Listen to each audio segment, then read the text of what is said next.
A divorce is one of the most difficult things people can go through. When you add the uncertainty about your finances and your retirement accounts into that picture, things can get really crazy.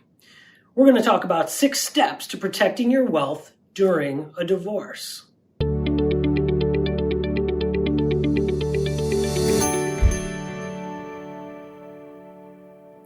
Assess your finances and make a budget. During a divorce, you really want to take stock of where your income comes from, the net amount, and the gross amounts. You'll also want to look at all of the different types of accounts that you have. Think your university plan, outside retirement accounts, even what's called non-qualified assets. Those are those taxable assets. Once you have this list of your income and your investments, you'll also want to be thinking about your expenses.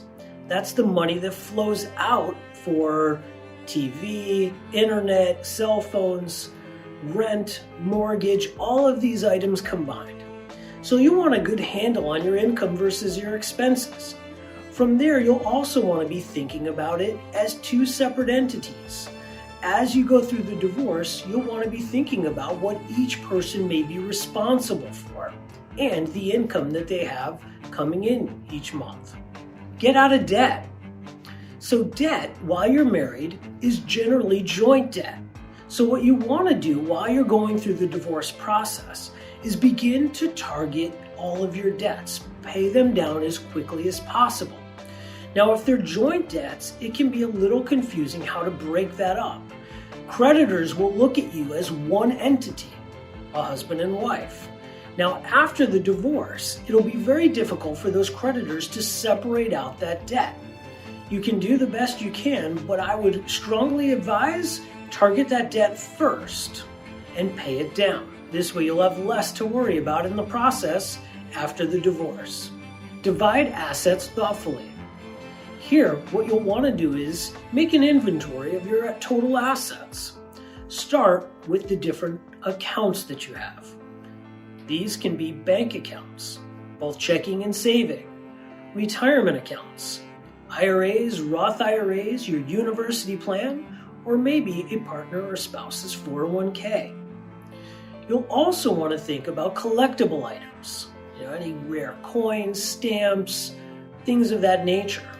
But you'll also want to think about valuable assets with equity, like a home, an automobile.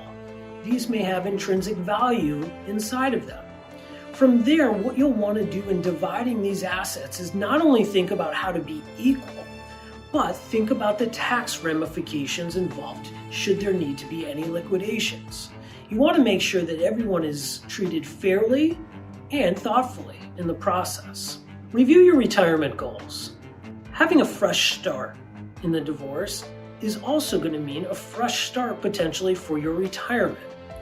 You'll want to double check what your goals look like for you as an individual now instead of a group. You want to make sure that when you think about retirement, the income that you'll need there, that you're progressing on your path with your investments and your university plan.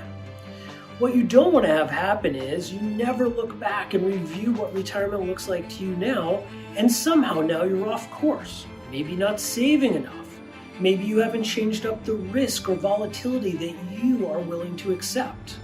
If you and your spouse previously were very growth oriented, but now you're feeling like you may need a little bit more bonds in the portfolio or less volatility, you want to make sure to make those adjustments. Your retirement is now something that you have to think about and review. Then make sure you're on that goal and saving enough to make sure you don't outlive your money. Do some estate planning.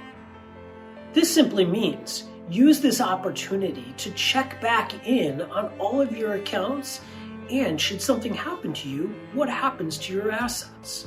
So thinking about your university plan, you'll want to go in and check your beneficiary listings.